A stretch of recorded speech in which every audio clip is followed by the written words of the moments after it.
choosing to be here. Hopefully you got your coffee before you came in. I'm kind of playing the role of moderator for Angelo Pastamas today. He's not here right at the moment, so I apologize. I thought maybe he'd be here, but we'll go ahead and get started. I guess you all know to sign in, and I'll get Jen to start that. And then here is the form up front that if you need CU credits, you can get those. Just available here, and have one of the speakers or myself sign those. So I appreciate, again, you all being here. Thank you for choosing us. And let me introduce our panel today. We are going to be focusing on maximizing success for multi-jurisdictional projects. I know that anybody who's worked on those projects knows sometimes there can be a lot of opportunity, but there can also be challenges, and we're going to try to address those challenges today so that projects can be more successful and not come into a risk type of mode with blowing the budget or blowing the timeline. Today our presenters are myself. I'm introducing the panel and kind of giving you a bit of a roadmap of what's happening. I'm a transportation planner, and I like to think that I do a good job delivering projects that help communities grow and be vibrant, but at the same time preserving the capacity goals that UDOT has for their roadways. I have worked on a number of different types of projects, everything from active transportation to aviation planning. Do a lot with access management. That's another area that's fraught with a lot of conflicting and competing ideas of what a successful project is. Our first presenter will be Siobhan Locke. Siobhan? I'm sure everybody knows Siobhan, right? She's been a public involvement manager with the Langdon Group for over 6 years. She's a highly trained in conflict resolution and mediation, and has led a wide variety of public involvement processes for state agencies and local governments in Utah. Then we'll hear from John Powell, and John Powell is a project manager with JUB in our Logan office, and there's nobody that has probably completed more local government projects than John. He has over 2 decades of, almost 2 decades experience. I keep teasing him about that. Almost 2 decades of experience with local government projects. So he's going to present today some different ideas of how solutions might come about in projects that are kind of complex and challenging. And then Dan is going to be helping us out, learning new tools, learning new ways, seeing new perspectives on working with project challenges. And Dan is the principal of the Langdon Group and has had many years of experience as a facilitator, mediator, public involvement strategist, and an organizational conflict manager. Dan has led public involvement and collaborative efforts in 14 states and a wide variety of state and federal agencies, tribes, and diverse interest groups and organizations. So we're pretty excited to help everybody out today increase their skill level with challenges with projects. Dan, of course, will have the end slide with the 4-step process that we promised you for your attendance here today. And I'll turn it over to Siobhan, who's going to kind of help us increase our awareness of some of the red flags that can happen with projects. Just as a personal note, and kind of the inspiration for this session was that I recently interviewed a city in the southeast area of the valley who wanted to look at a major intersection in their community, and they decided that this intersection would be a lovely gateway community feature. And there was only one problem, is that they had kind of gone themselves and got some funding dollars that probably wasn't really adequate to really look at all the traffic interactions that were happening in that intersection. But more importantly, they had not reached out to major partners of that intersection. It was a state route, so UDOT should be involved, and not too far away was I-15. So there were some real concerns there. And then also half of the intersection was actually owned by another jurisdiction. So you can see already that not having the right partners at the table was a real challenge for this project. So I thought, it's time to start talking about these things and talking and increasing our skills on how to help people either as consultants or as you in your role at UDOT or with local government, trying to come together and make these projects work for success. With that, Siobhan's been working during this session to kind of learn some more red flags, and I think she has a pretty dynamic presentation on that. So Siobhan?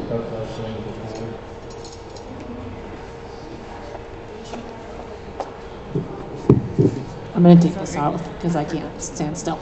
So, like Helen was saying, I spent some time just talking to people around the conference and in the past week, doing some informal straw polling about local government projects to try and get an idea outside of myself of what people see on projects like this, what type of troubles come up. And I actually learned quite a bit because from my perspective as a public involvement person who's done a bunch of these projects, maybe it's just my wonderful influence, but I hadn't seen too many go that badly. I felt like the ones I've been involved with have gone fairly well. I've seen some miscommunication, but not a ton. But when I got into talking to some people, I originally thought that the issue was, UDOTs and local governments don't necessarily communicate very well. But I learned that it's actually, there's three parties to this, and it's UDOT consultants and local governments all sort of play roles here. So in talking to UDOT people, some of the issues that I heard were that the local governments like to have a lot of control over decision making, which is great, but then if troubles come up, that UDOT is the first to be pointed at. So when stuff hits the fan, it comes back to UDOT. And that local governments don't love adhering to the UDOT process, if anybody's ever run into that before. And then consultants came up when I was talking to one of the local governments. They really felt that consultants play a bigger role in these local government projects than I had perceived. That because UDOT can come in and be involved but sort of backs off a little bit, that consultants are often consultants that work with UDOT quite a bit. And some of the people I talked to at local governments felt like there was almost a manipulation there, that consultants can come in and sort of run the show the way that they like to, or there was also kind of a cost factor. They said that sometimes there's a perceived inflated cost to what they would normally see. So there's a little more of a role for consultants. And the consultants I talked to said that it's interesting to serve multiple masters, that if the local government feels like they are running the show and they're in charge, you're getting one set of instructions from them and you're getting another set of instructions from UDOT, and you're in an awkward position about whose instructions you really need to be following. And and there's another perception from local governments about risk and being able to basically they think that UDOT bends its own rules, but they will never bend the rules for them. And so there's quite a bit of miscommunication. And anybody else had any experiences that they want to share, or any common themes that they see? I know there's only a few of us. Don't be scared. Does anybody else have anything from their? Recently, we've had some local projects that are converting from federal dollars to state dollars, and the locals are in disbelief about that UDOT's really going to just let them hire who they want, and that's been awkward. I've had to sit down and write a little, kind of how-to list of what you can and all what I need to see, and that's been really awkward. So. Yeah. Anybody else have had an experience they want to talk about, or kind of a common theme that they see a lot in local government projects? I would just add another party. I'm from UTA, and so if it's a road project, chances are there isn't a big transit element, but if there's a bus stop, even UTA would be yet another party, just to keep the theme going. Yes, and so if there's anybody else involved besides those three, it only gets more complicated. So you can see that that there's just a lot of issues at play here, and we're going to talk a little more in depth about those, but I just wanted to put out there, there's some things to be addressed, and some misperceptions and some accurate perceptions probably about how these things work. And so I'm going to pass the time to John to talk a little more in detail. He's got some case studies and some things he's observed since he's had so many years of experience on these projects. That made you sound elderly. 20 years. It's not 2 decades yet. It's only been like 17, 18 years, so. Well, thanks. I've in some of my project experiences, I was trying to think of a couple of good projects that I've had some of them had some learning experiences, some gone, and in the end, they've all turned out really well. One client is Colville City. They had a couple of critical project needs that needed to be addressed. This first picture is of their Main Street. Shows that we did a beautification project for them. Their Main Street, before they needed to do some asphalt repairs, the asphalt was falling apart. They had a really deep curb and gutter that cars would pull in to park. They'd get stuck, and so sometimes they'd go to back out, and they'd gun it, and they'd fly out into the traffic. And so and I think there's even some accidents that occurred because of that. So then they wanted to do some trail sidewalk improvements and connect to there's a rail trail that runs kind of along the Weber River in this area. And then another project they had was a bridge that crosses over the Weber River. It's called the Icy Springs Bridge. You'd walk out on the deck, and you could actually look through the deck and see the river below. And so they'd actually shut off it was a really narrow bridge, but they closed off half of it and would only let traffic on one side, and then they'd limited the vehicles down to like 2 tons, pretty low. And there's a gravel pit on the other side that people wanted to access, and there's farm equipment that wanted to get across there, and they couldn't get across. So JEB stepped in. We were helping them to find some funding to do these projects. They had limited funds, and so like the Main Street project, we acquired some non-urban funding for them, and then that wasn't quite enough for what they needed, and so they also received some CDBG, Community Development Grant Block funding, and so they had multiple funding sources that needed to work together. And the bridge project, we got some off-system bridge money and to help them out. They were fairly new to these federally funded projects, so they needed to be walked through the entire process from the start, like getting the funding, what's it going to take to get the funding, and then once you get the funding, how long is it going to take before they can get it? Because they wanted the money right now, but if you get on the Joint Highway Committee funding list, well, like right now, you're going to be probably 2020 before you actually see that money and are able to use it to build some projects. And so that was kind of a learning curve, is to educate them on how long it was going to take. Another part of that was, once you get the money, you get a contract in place, like Siobhan pointed out, how much is it going to cost for the engineering? Some of them think, well, this is what I'm used to paying to do a project, is just a small portion for the engineering fee. But with the federal aid projects, it's going to cost them a little bit more. And then when it goes to construction, they think, well, I just send a couple of guys out there every once in a while, and they don't understand the documentation process to meet the federal requirements. And then on the environmental, like this one here we had some wetlands that we were dealing with, and some stormwater that was going to be getting dumped into that. So we had to do some permitting, and they wanted to get started in December, and we couldn't do the cultural until later into the spring. And we were able to squeeze things together and get this project funded, and they were able to build it within the time frame, within a year period that they wanted, once the funding became available. Another concern that they had is the terminology. The cities, they don't speak the same terminology as UDOT always, or UTA, or some of these other agencies. And like some of the examples is CADX. You go talk to them, we need to do an environmental document. Well, they don't really understand what environmental document means. And so we had it's important to walk them through, help them understand what the environmental process is, help them understand what a categorical exclusion is, or CADX.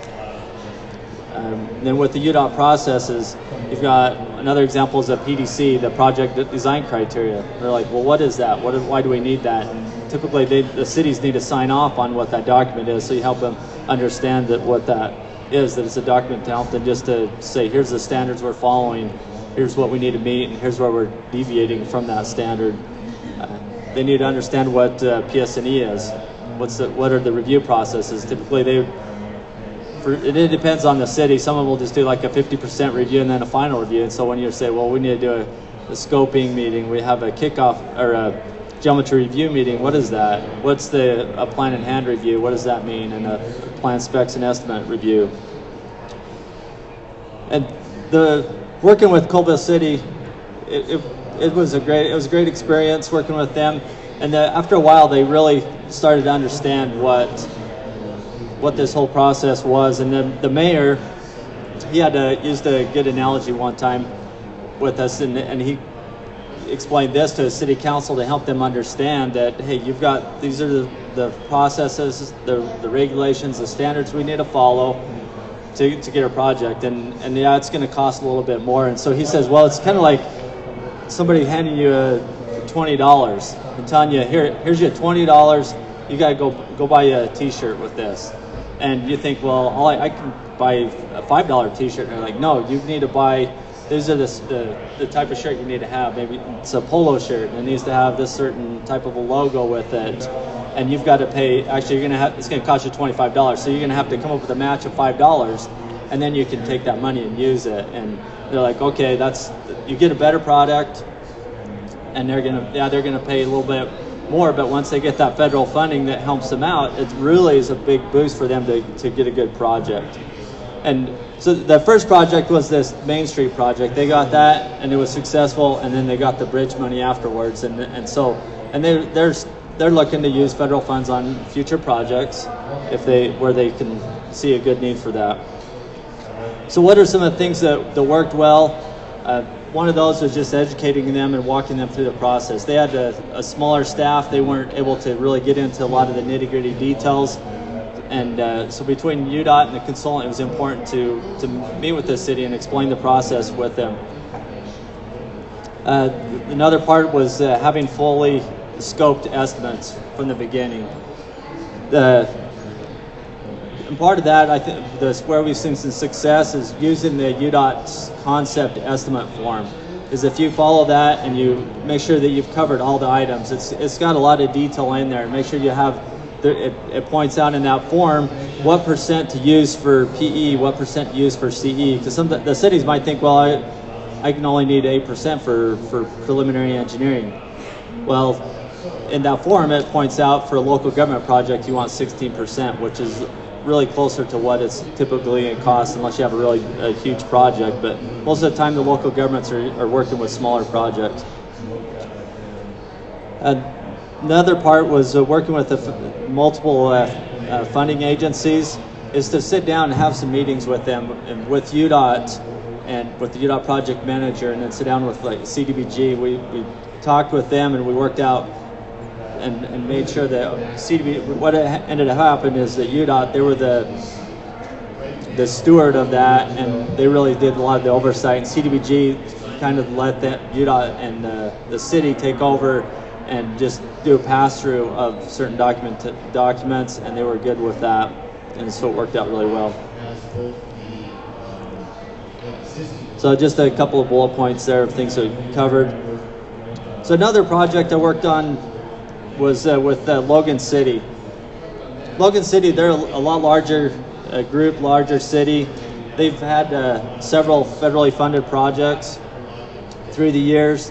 They're a really good partner with UDOT. UDOT has several state routes that run through their city where UDOT's done some improvements, and Logan City stepped in and they've done some work on those projects, replacing water lines or sewer lines as needed, so that UDOT didn't need to come in and tear out the road in the future for those for any repairs that need to be made on those at a different time.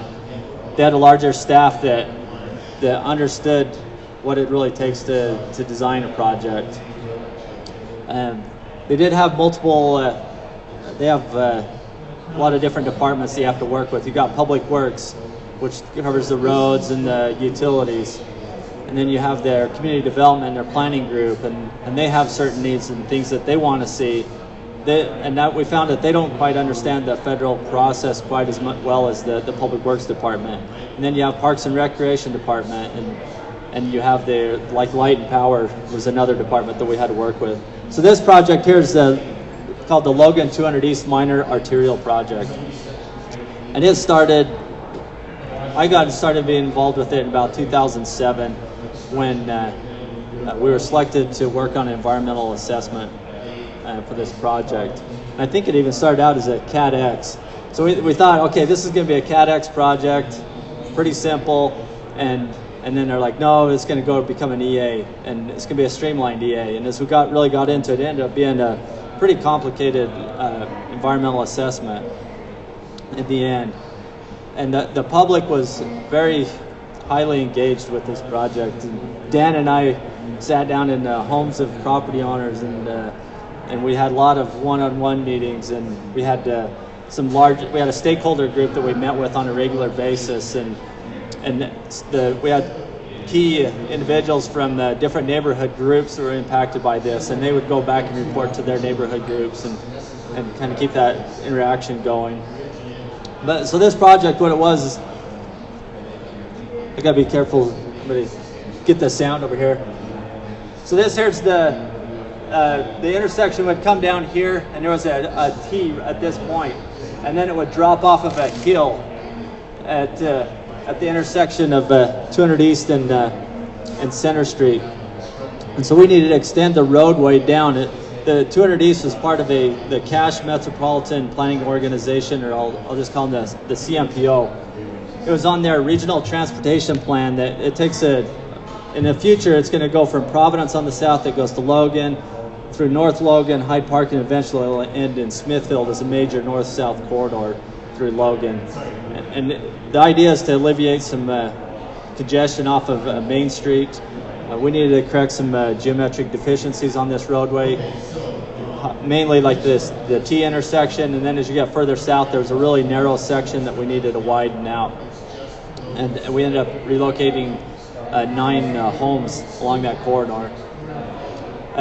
So this just shows a picture of the finished product where we had a MSE wall where we built up the roadway.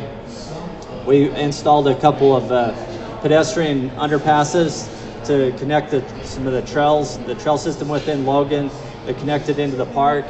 And there's another one you can barely see right there. There's a tunnel there's a canal, and we built a trail right next to that, and then just have one big open prefabricated arch structure.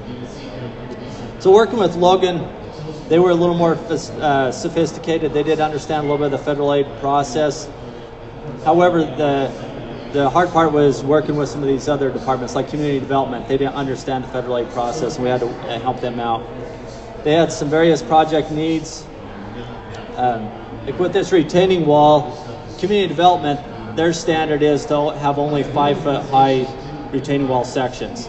And what was going to happen is you can't see it, but on the other side of this roadway, there's a park. It's the Merlin Olsen Park, and it's been there since the 1800s. And we need to really minimize our impacts to that. And by doing a terraced wall system, it was going to have a huge impact to the parks. The Parks and Rec Department didn't want it. It was going to have some great environmental impacts. There's a historic rock wall in that area that we're going to impact. And so we needed to make sure we avoided that as much as possible. So we had to have some regular communication with those groups to make sure that they understood the process, and we could come to a final product that they're going to be happy with. And so part of that process is that we ended up having some enhanced landscaping. There's some vines that are going to grow up onto this wall. The texture is such that the vines can attach to we have this rock veneer that really ties into some of the historic structures in the area, like the Logan Temple, the Logan Tabernacle. There's some historic homes that have some rock that's similar to this, and then there's a historic rock wall in the park. there's irrigation needs that needed to be met. So we had to work closely with the irrigation company and with the city and to meet some of those needs. We worked with the Cache Valley Transit District, CVTD. They have some bus routes going through here, and we need to make sure that whatever we're doing is going to accommodate the bus system. And we have on the roadway, the cross section of the roadway accommodates parking. Parking is a really big issue to the public through here. There was another project years ago they'd come through and they'd taken out parking, and so everybody, that was like one of their first big issues is we want parking, and so we had to make sure we accommodate parking and that it's a wide enough shoulder to also accommodate bike lanes through there. During the construction, we had to work with CVTD because the intersection of Center Street and 200 East, when it was closed off, it was going to affect one of the major bus routes, and so CVTD was able to adjust their schedule a little bit and move the buses one block further south, and we made sure that with the contractor that he's going to keep that intersection open. When the one was closed, the other one had to be open. One of the things that differ too is the requirements from the city. The city, they have their set standards, a detailed book of some of their standard requirements for construction, and UDOT's was slightly different, so we had to work together to say which was the appropriate one for each situation. Buy America was another issue, especially with the light and power. We had to, it was necessary to work with them to help them understand that here's Buy America requirements that need to be met, and if you don't meet those, this is what could happen. The federal funding could be lost. So what worked well with the Logan City project is we had regular communication and coordination meetings. Like during the environmental process, we met UDOT and the city and met regularly, and we also met with the stakeholder groups to inform the public. And then during the design, the same thing. We had weekly meetings during the design with the UDOT involved, the project manager, and then whenever there's certain decisions need to be made that others need to be involved, we made sure that we invited those to those meetings so that the timely decisions could be made. The public involvement was pretty extensive. For the public, they had a lot of concerns, and so as we went through the design of the project, we were able to incorporate context-sensitive design into about every element of this project, from the walls, the trails, the underpasses, the landscaping that we did. There's even the irrigation came from the concerns from the public, the homeowners, what they needed to see.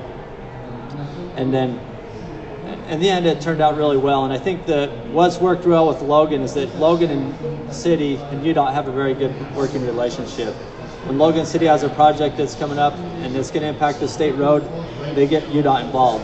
Another example they have is the Logan 400 North Corridor. They're looking at doing some improvements on that, and I was a little bit involved with that project. And we, from the get-go, they want to do some landscaping, and they're going to include some landscape medians. They want to do a trail system along that corridor and change kind of how the businesses are going to happen, change along that. And so they step in and they invite UDOT to those meetings up front so that they're have a shared solutions. And any questions for me on any of those projects? Or okay, yeah. What federal funds were used for the Logan project? Were they SCP? They had highway. There's like a. So a little bit of background on that. So they went to Senator, was it Rob Bishop's office, and they went and acquired some funding, and I think it was some highway safety funding, or I can't remember the exact funding source, and they ended up they actually got a lot more than what they'd asked for. So they kind of got lucky in a sense. They'd asked for $1 million and they ended up getting $4 million. And so yeah, that doesn't happen very often. So they got really lucky, and so they used some of that, and then the CMPO, they have so much money that they get every year. That's some of the STP funds, and they were able to take some of those funds and add to the project to be able to extend the project limits. Okay, Dan the man. So Sitting here, I had a flashback to one of the last times John and I presented together. It was actually in that Logan project, and it was at a neighborhood council meeting. And I had been working super long hours. I was super tired, and I had drove from Boise that morning. Hadn't had time to eat, so I was tired and I hadn't eaten. I was really hungry, and we go to this public meeting in a school, and it was in the summertime, and the air conditioning was turned off, and it was about 1,000,000 degrees in there. And so John did a little intro about the project and said, "Now I'm gonna facilitate this discussion with the group." And all of a sudden, the microphone felt like it weighed like 10,000 pounds, and my hands started shaking. And I usually like high conflict situations. It's fun for me. And instead, I'm standing up there, and the microphone's shaking super bad. And this lady in the back, she starts screaming at me, "You lie to the city of Logan!" And she was just going off, and she wouldn't stop. So every time I'd speak, she would scream at me that I was lying to the city. Pretty soon I said, okay, I'm going to now hand it back to John, because I thought I was going to pass out literally. So that was a lot of fun. Good times. All right. Okay, so I'm going to start off with a little video, short video. It's one of my favorites. Oh.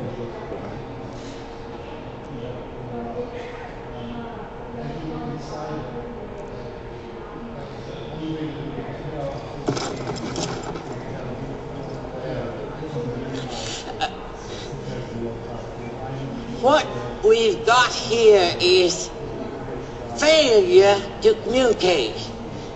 Some men you just can't reach. So you get what we had here last week, which is the way he wants it. Well, he gets it.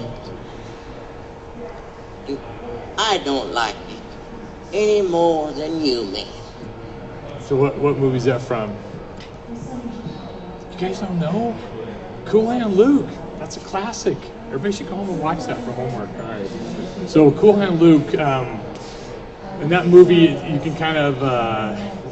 So Paul Newman in that movie, he's in jail. He's down in the deep south, and he's on a prison crew, and he keeps escaping. And every time he escapes, he gets brought back, and bad things happen to him. He eventually gets killed. I don't want to ruin the story for you, but I like that video. This idea of the agency or the government. In this case, that's the prison warden there, and then you have Cool Hand Luke, who's maybe feels misjudged or wrongly imprisoned, and so this conflict and so this idea about how we have a failure to communicate, a lot of times it's the root problem with a lot of these things, like Helen talked about in her intro. So what I want to talk about actually is at an individual basis, tied to you as an individual, and how do you fit in this big old equation, and some tools and ideas to help us, no matter what our role and what level we're at, to be able to work better and to not have this failure to communicate. So John, can I just hit the button now? Forward.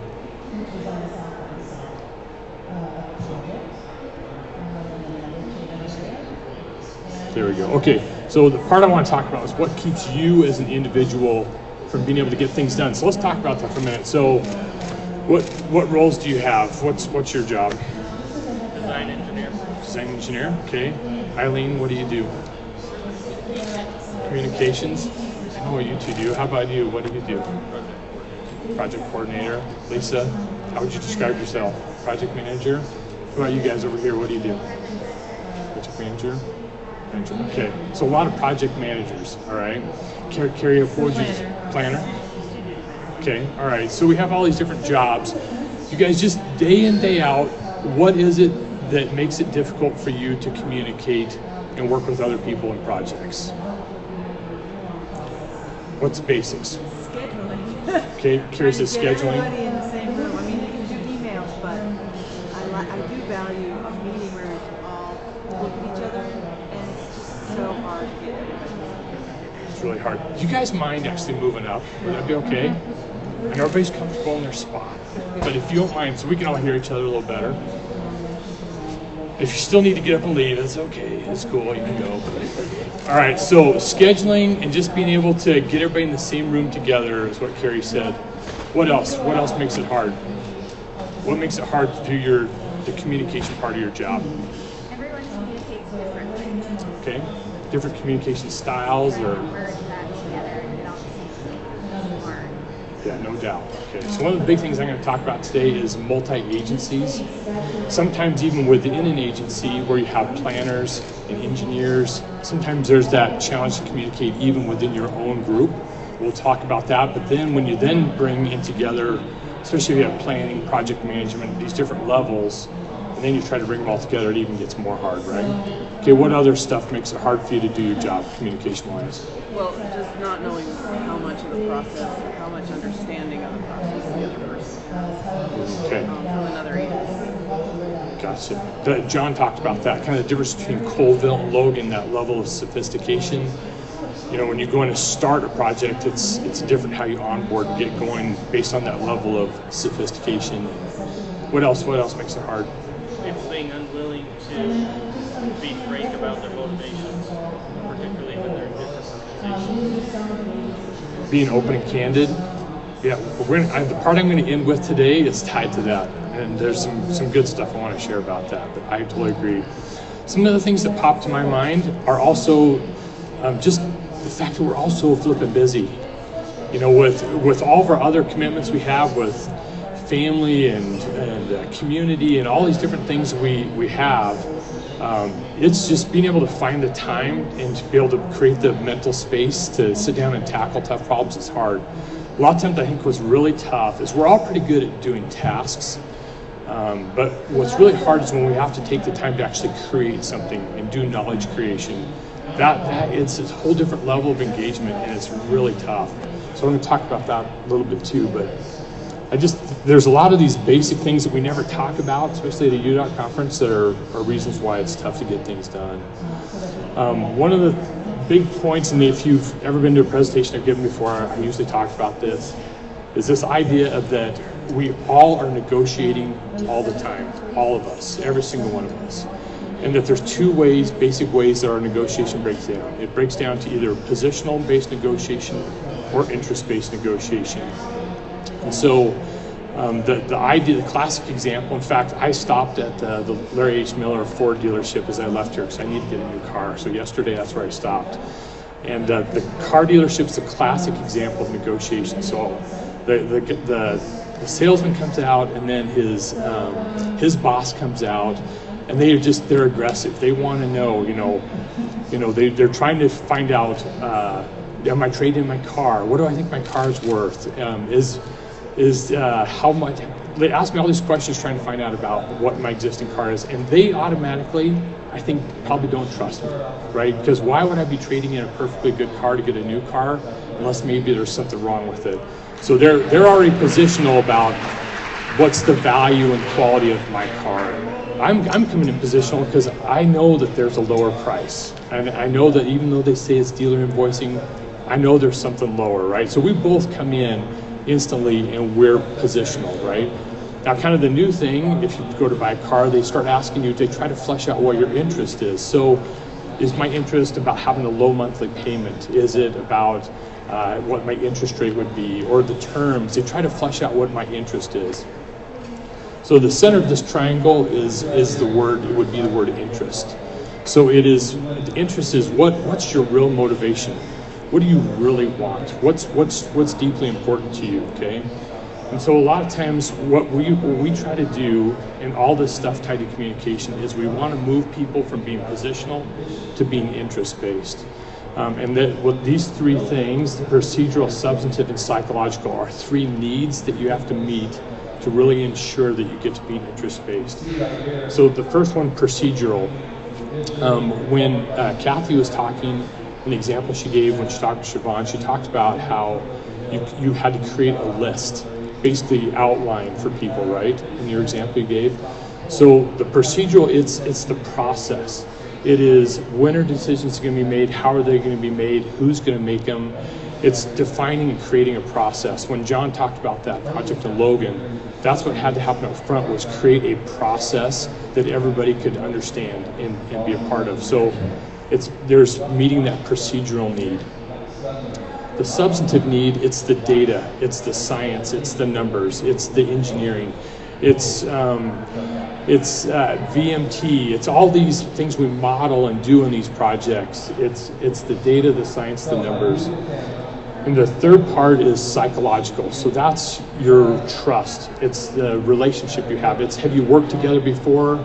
And did you feel like that person was a straight shooter, and were they honest? Were they a good person? It's how we feel. And again, tied to trust. So of those three needs that have to be met, which one do you think is the most problematic in your projects? Psychological? Okay, so what part of psychological? Well, it kind of goes back to what Stephen Covey was saying last night. It's where people are coming from, and especially if you don't even know the people very well that you're trying to engage. So you kind of have this sort of relationship breaking in. Gotcha. Yeah. And it varies and differs, right? So it's okay. Psychological. How about for the rest of you? What's harder? I think it really depends on who it is and what the conflict is, because there are times when just the what's and hows or what people don't understand, and the communication breakdown is over what's expected, what's the goal. Yeah. Even among trusting people. Very good. Good comment. What else do you guys see? What's tough, Lisa? I think part of it is also coming past preconceived ideas. A lot of times, the challenge with us not working with the local governments is we're seen as that 800-pound gorilla. And some local governments like that. They like us to come in and take over because they're not sure about the process. Other local governments really want to have some of that control. And sometimes it's hard to know which is which at first. And so you come in treating it like maybe the last one. And so if the last one was one where they wanted you to take over, and you go into the next one that way and they don't want that, they see you as that gorilla. And so it's hard to know how people are going to react, not knowing how each local likes to do their projects. For me personally, I'd like to give the local control because it really is their project, but and just be there that, hey, if we're going in the wrong direction, we need to go this way to make sure we don't jeopardize the federal funds. But it's so hard to know what local wants. Yeah. It varies by local, and then the locals change also, right? With an election cycle, sometimes, I can think of multiple projects I have where a certain city, you can engage with them, if it's a multi-year project, and sometimes you get people that run for city council based on their objection to a project that you're working on. And so next thing you know, that whole political dynamic changes, right? I will say that in my experience, the one that causes the most root problems in the work I do is procedural. I think a lot of times dealing with local government and with UDOT, when we get into conflict, we're talking a lot about the substantive side. It's the data, science, numbers, and that, because it's easy to argue and fight from that. And then I agree with Carrie that a lot of times it's kind of that root, it reinforces kind of perceptions, root stuff tied to trust and psychological. But a lot of times, one of the ways that we can help solve these problems is making sure that we're clear about what our process is, how and when and where we're going to do stuff. In the absence of the process, you can always have big problems. Okay, so now having this in mind, I have this model, and actually you're in the midst of greatness because she actually has influenced this model. It used to be the 3 Ps model. And a lot of times, well, first let me start with this. It was policy, program, and public is how I looked at it. So policymakers within the communities we're in, program level folks from agencies, and then the public. A lot of times when we have projects where we think there's going to be conflict or things are going to be tough, 10 years ago, the answer was, hey, we need to do public involvement. So you saw public involvement in a lot of RFPs for projects. And it's kind of changed a little bit, and I'm going to talk about that a little bit. But I was doing a training with UDOT project managers, and Lisa was there, and So I was talking about the 3 Ps, and she raised her hand, and she's, Lisa's very kind. She says, I think your model is flawed. I think there's a part that's missing in it. And I'm like, all right, tell me. And the part that she brought up was adding project level. And it's interesting, if you look at the attendees in the session, how many people are project managers? And so one of the things that we talked about in that training with Lisa was about when you're a project manager, you have those people above you in your organization, and then you have the public beneath you, and how you're trying to kind of serve 2 masters in a lot of ways. And so with Lisa's input, we actually took and I expanded this model, and it's now the 5 Ps. And Siobhan's told me I cannot add another P, but here's basically how it works. So the political is your elected officials. These are folks that, for a city, it's your mayor and your city council. For the EPA, the people that appoint the administrator are elected officials from the 6 states that make up Region 8. So it's those people that are elected, okay? The policy level, that is your appointees. So Carlos is a great example of a policy level. The Region 8 administrator from EPA, he's an example of policy level. So these are folks that are appointed and that lead agencies.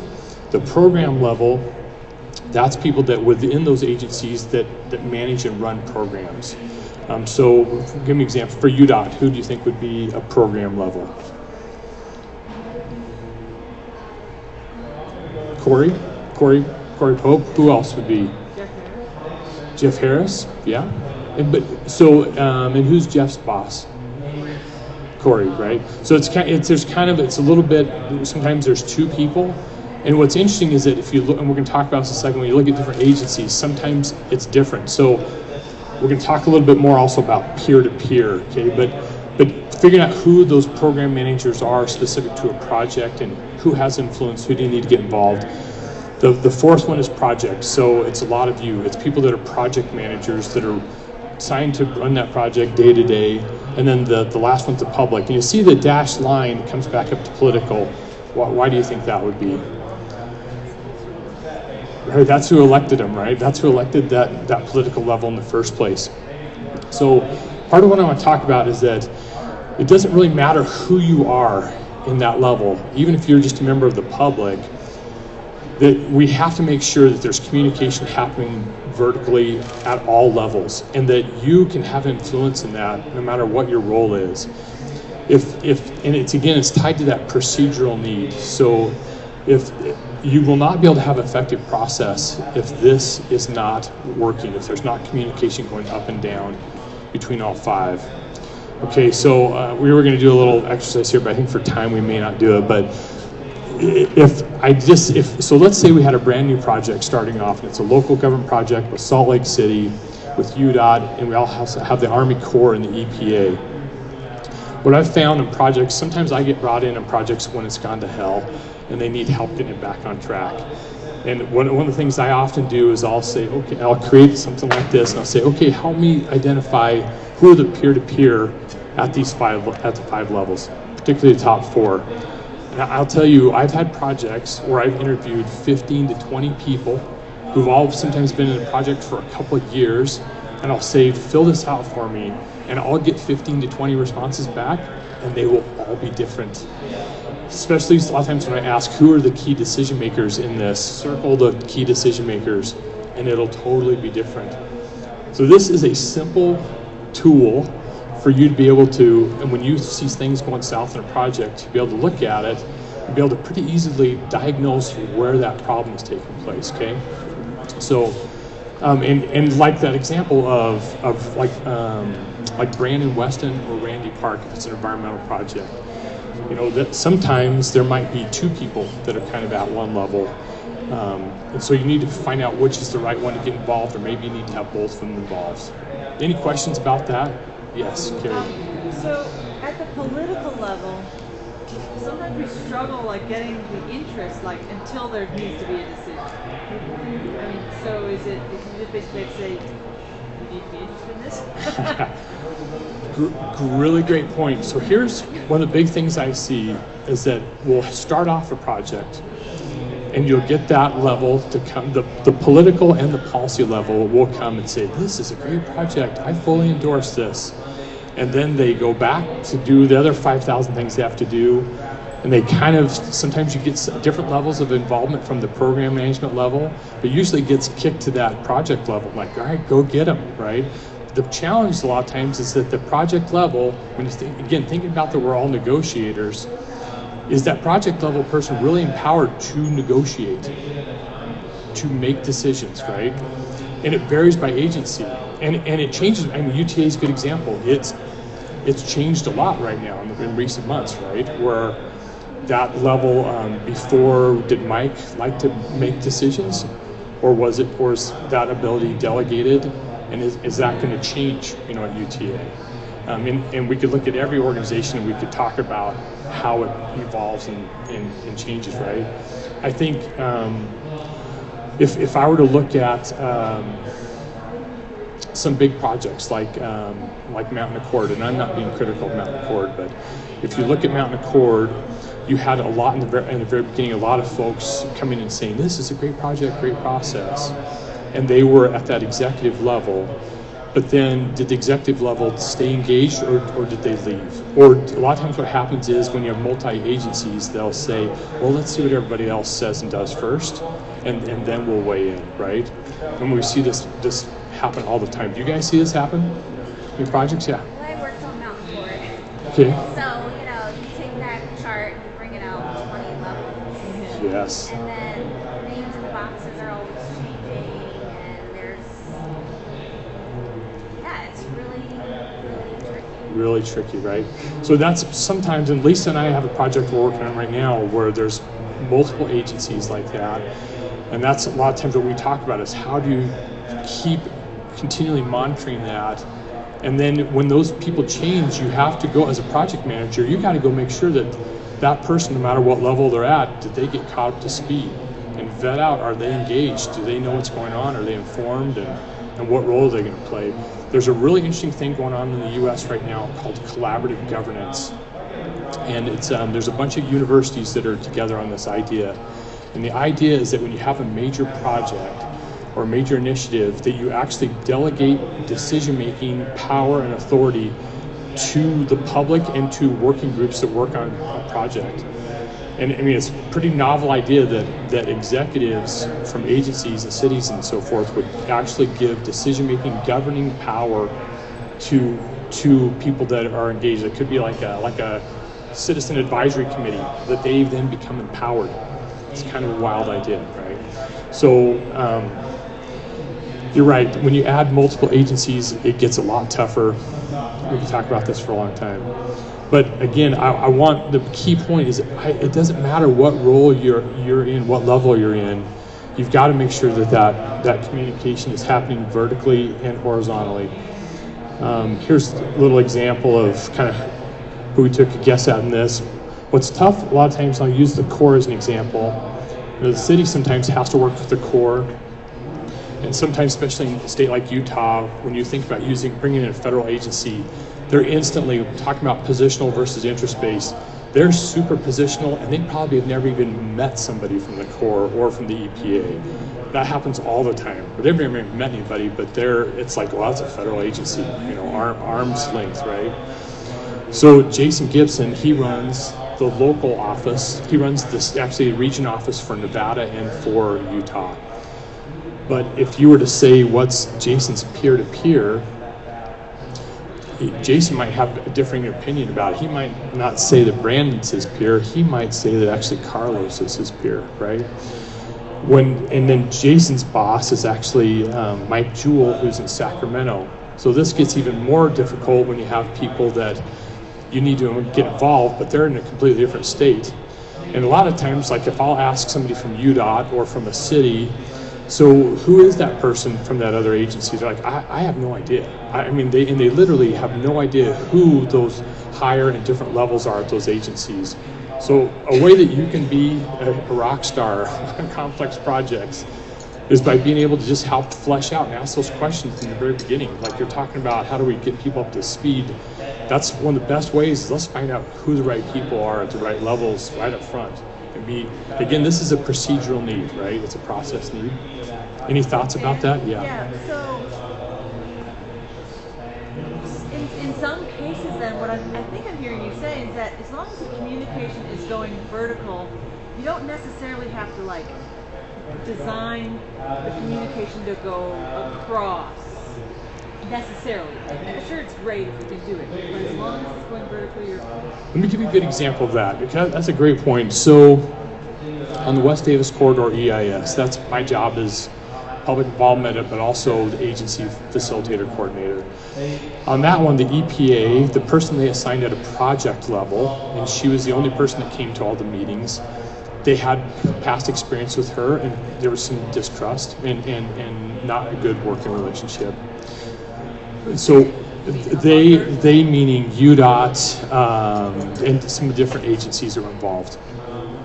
And so the challenge was that nobody knew who was above her, and they didn't know who her bosses were. So she was the only point of contact they had with the EPA. So when we'd have different meetings, complex, difficult meetings where we're basically negotiating, the challenge was, is tied to trust. Is she going back and communicating, and is this really important stuff that needs a decision at some point, and that's a key part, is that going all the way up to the executive level of her agency?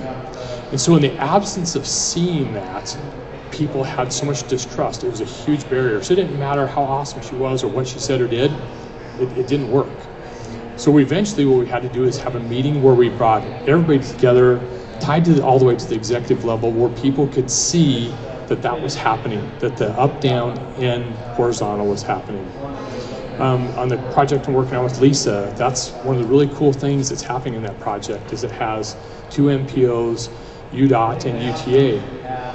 And to tackle this problem in the very beginning, because we only have, it's an 18-month project, so we had to do this onboarding stuff quicker and better.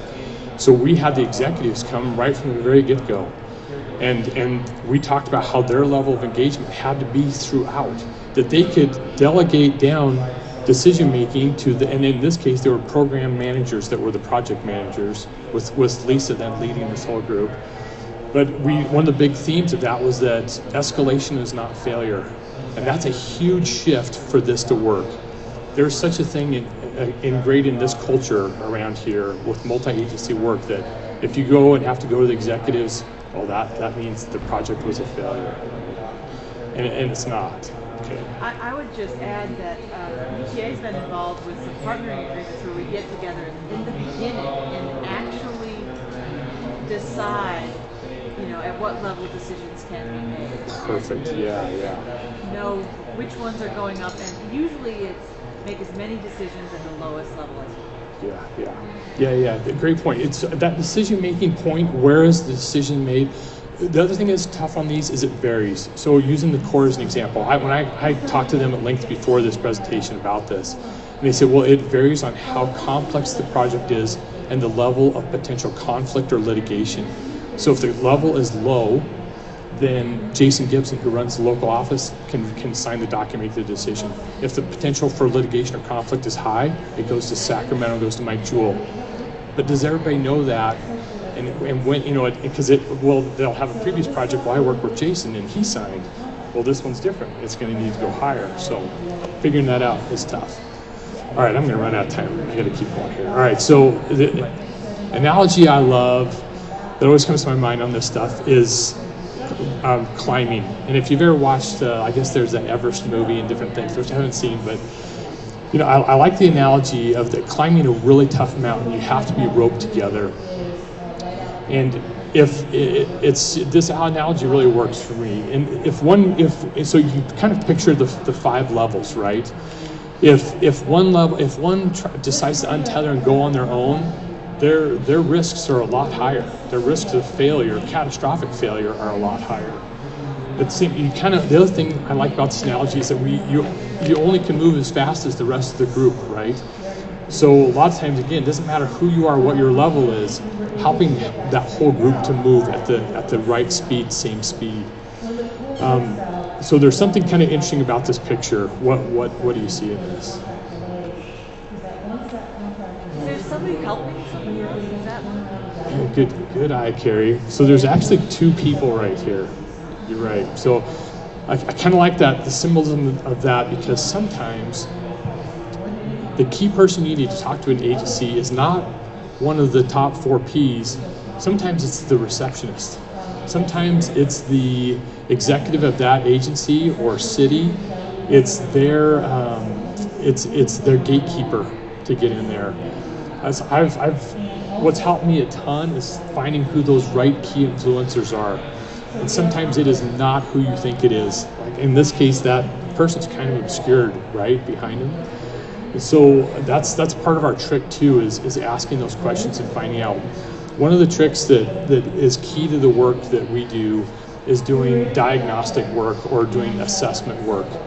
So when I know that I'm going to come in and there's going to be multi-agencies and cities and different things involved, I try to go get built into the scope of work that I can go talk to people ahead of the project before anything happens and find out who are the key influencers, what is their past experience working with each other, what's that level of trust. I ask all these questions.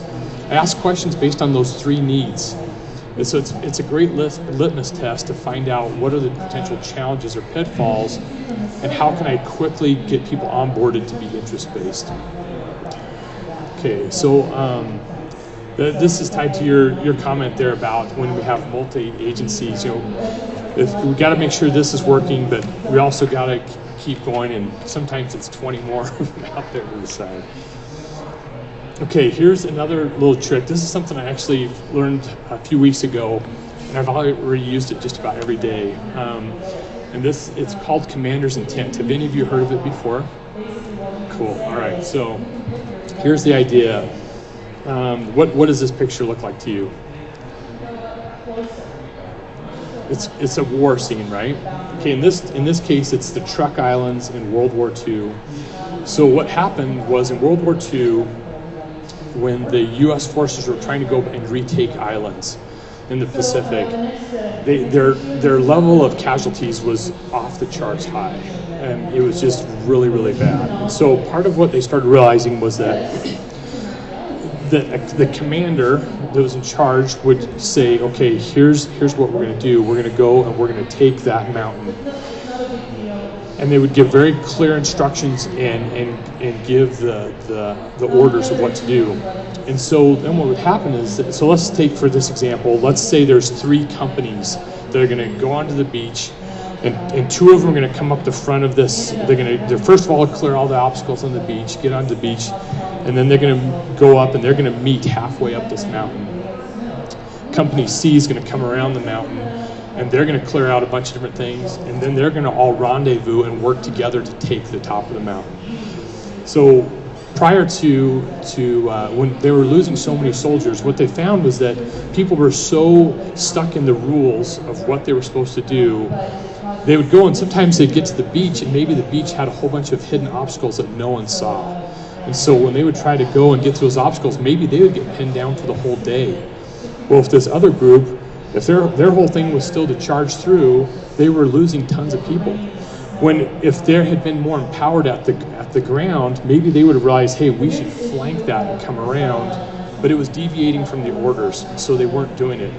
There's tons of, anybody that's studied war history, there's tons of examples of this where Gallipoli is another great example where it's just, get out of the trench warfare, you get out of the trench, and the order was charge, and everybody get mowed down, So the idea where they realized in the South Pacific is that they started giving the orders, but they put at the top of the orders in capital letters, Commander's Intent.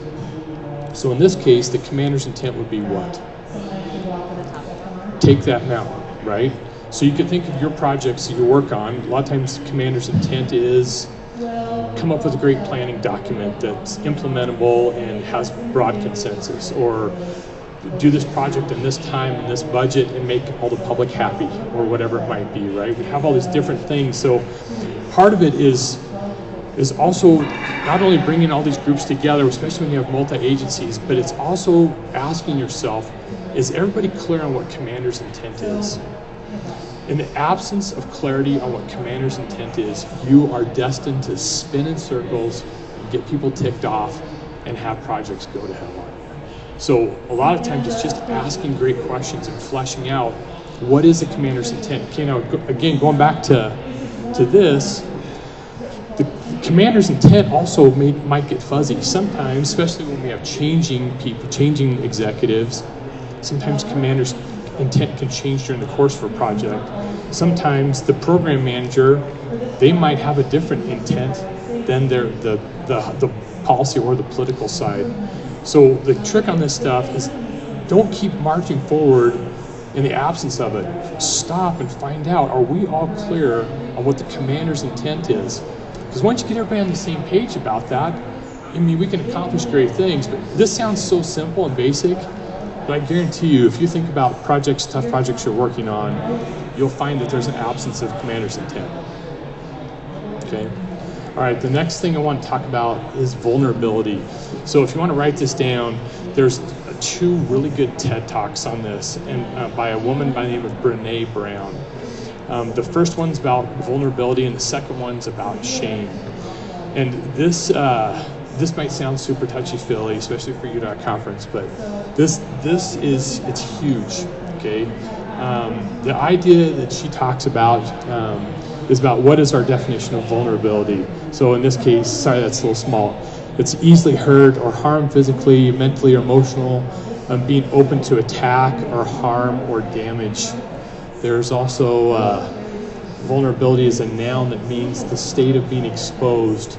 Vulnerability refers to the inability to withstand the effects of a hostile environment.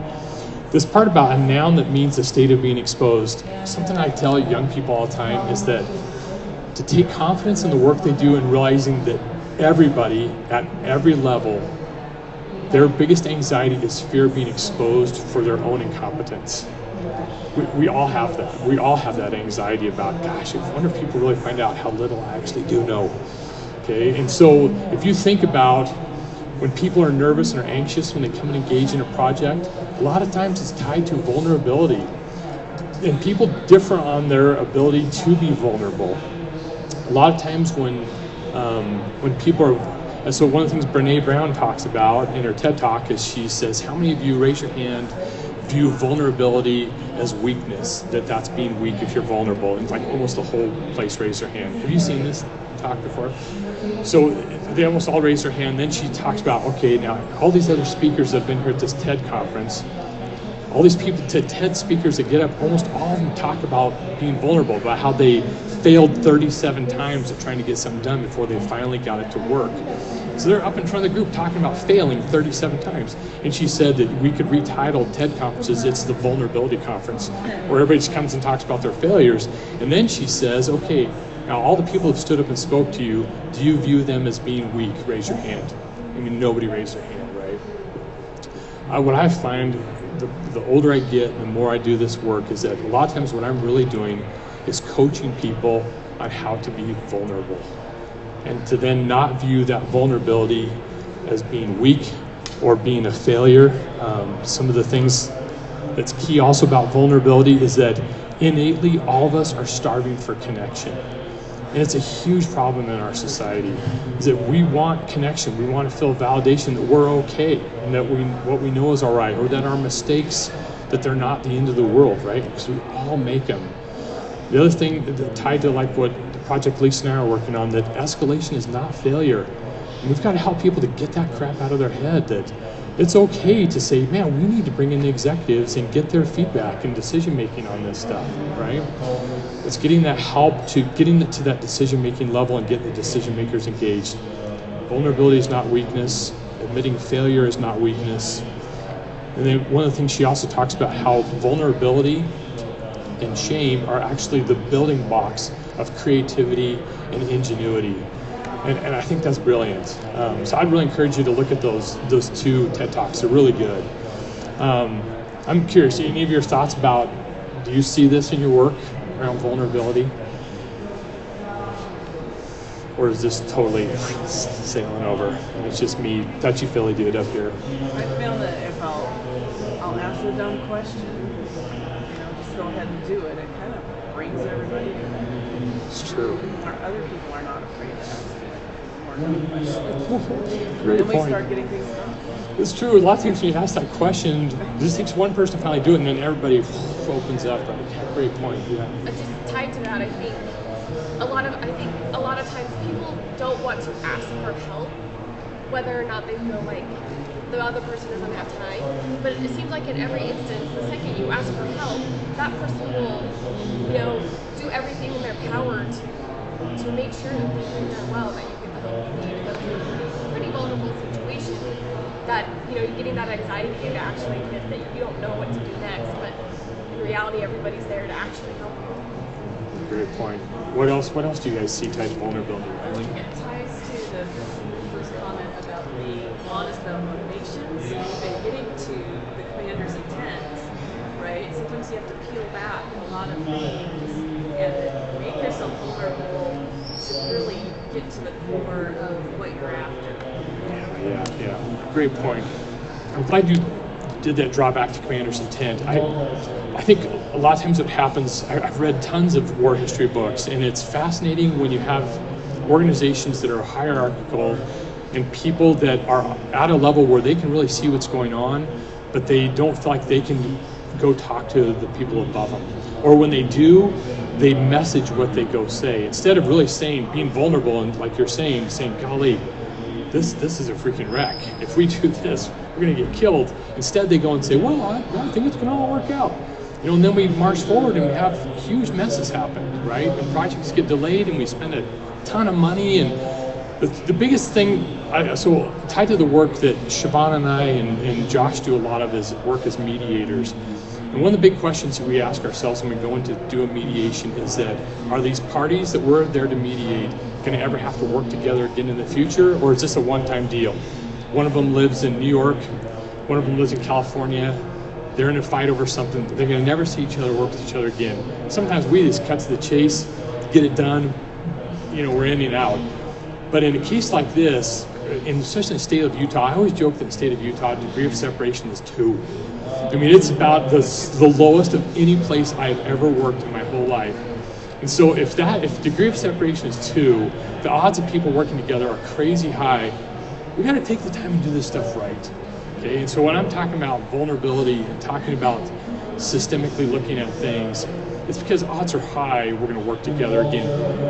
Odds are high of turnover, of people changing, but they're going to reappear at another organization or another place, right? So again, four kind of recap things. The key on this stuff, I think, is diagnosing and doing that upfront work and really finding out what you've got. Before you even think about your strategy, is go really find out. I encourage you to use that litmus test of thinking about, are we interest-based or are we positional? Odds are high you're going to be positional, so then think about what are we doing in our process to meet those 3 needs, okay? And it's like Covey, Stephen Covey, the dad, his things, he said he made more money off of the 7 habit that was seek first to understand than any of the other habits combined, right? So seeking first to understand before we take off and go. The next is that when you form your strategy, don't just pigeonhole and say, wow, we just need to do good public involvement.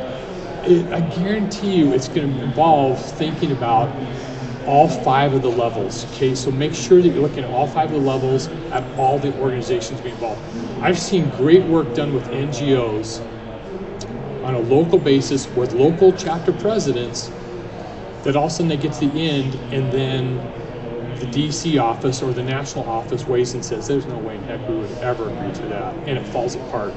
So, and it's the same type of thing like I talked about, how different federal agencies some of them don't even have an office in the state of Utah. You got to go take the time to find out what are those different levels, and are they local or not local, whether it's an NGO, a state, or a federal agency.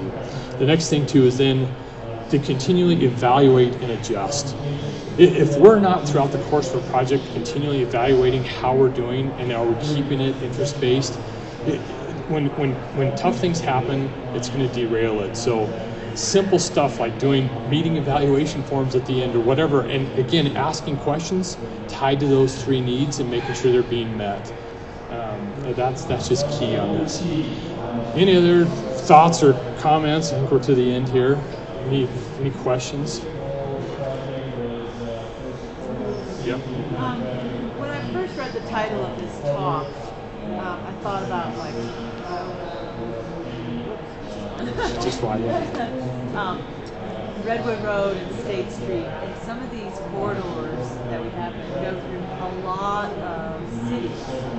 And but you know, I think that you said works with that, and it's dependent about what board you expand. I mean, do you just have any other thoughts or additions to add when it's not just a local proposal, but a whole ballot of cities? Yeah. The one that's where a lot of this gray hair and baggy eyes and stuff comes from for me is West Davis. It's a good example of that, right? It's a corridor that goes through 13 cities and has every special interest group and everything you can think of involved in that one. I think a lot of my comments today come from lessons learned in that project. So basically no difference. Yeah, it's like, I like how you said, you know, like with Mountain Accord, it's not just 2 or 3, it's 20. It's kind of the same thing with West Davis. You know, it's 20 plus, you know, about figuring that stuff out. I'll tell you, if I could have a do-over on complex projects, that I would try to do a lot of this stuff more, and at a more, a lot of times they were kind of like stuff in the back of my mind, but I would have been way more explicit about, hey, if we don't do this stuff to start off, we're going to probably get our ass kicked, right? I would have been a little more firm about that. I think now, the work I do now, I do everything possible to build in up front that we can go and do diagnostic work. It's huge. I'm doing a thing in partnership with the University of Utah Law School and the governor's office. On November 19th, we're bringing together the executive level from all the federal and state agencies that work in Utah for a day-long, we'll call it the Forum on Collaboration. And this is the stuff we're going to talk about. And we're going to talk about, the other do-over I would do is I would get executive level engagement from the very beginning, and I would keep that executive level all the way throughout. That's probably my number one if I could have a do-over. So you keep saying executive, so is that like a combo or either or on the political and policy focus? Yeah, absolutely. It's both. Yeah, I would make sure that every elected official, that they were involved and engaged from the get-go. That appointee, I would make sure that those appointees have a seat at a table and that they are involved throughout the entire thing. I think I as really would. transportation implementers, and probably you got does this too, our experience was the north-south line just years and years ago. And we kind of made this one kind of broad policy about the corridor itself. But then we had to deal with each individual municipality more like on the level that Colville was. I don't know if there's another way around that. What it will ultimately always boil down to, eventually you're going to either get to a point that the project completely falls apart and goes away, or you're going to get to a point where you have to engage the decision makers. And so why not from the very beginning get the decision makers engaged and keep them engaged throughout? That's what if I could have a do-over, that's what I do. And that's not necessarily like the executive level. Like Logan City, in Logan City, we didn't really work with the mayor much, but he had delegated his authority to the public works director. So whenever big decisions needed to be made, we went to the public works director, and then every once in a while he would do that vertical level that he would go to a city council meeting and he'd just report. And it was more of a report to the city council. Here's what's happening, and then just get a head nod that yes, everything's okay, not any formal council approvals, and that's how it worked. We've had other projects like Clinton City and Hooper where we've worked with, we've had a project where it was a multi-jurisdictional where they received some federal funding, and one of those cities, like Clinton City, they took over as the lead agency for that project. And then Hooper, they were involved on a level, but they would give the key authority for project decisions to Clinton City. And Clinton City was the one that had the actual contract with UDOT for the federal funds. some other ones up in Logan that I've worked with. There's Logan and North Logan and Hyde Park, and it depends on which city you're working in. You just have to figure out who is the decision-making authority. Like North Logan, they've got a city manager, not necessarily the public works director, and then their mayor's a little bit more involved there. Hyde Park City, the decision maker and the authority is the mayor. And so when we're working with Hyde Park, then we'd have to pull the mayor in for some of those decisions. So you just have to find out who is the key decisions makers. Like Dan said, you need to find out up front who those people are, and then establish that within that agency, what's this vertical chain, and this is a person I'm dealing with, and if they can't make the decisions, make sure that they are regularly communicating with that decision maker. I did one project that had 8 NGOs specific to wildlife crossings. And so in that case, based on how that group worked, and this was in Idaho, ITD had said you can only have one group.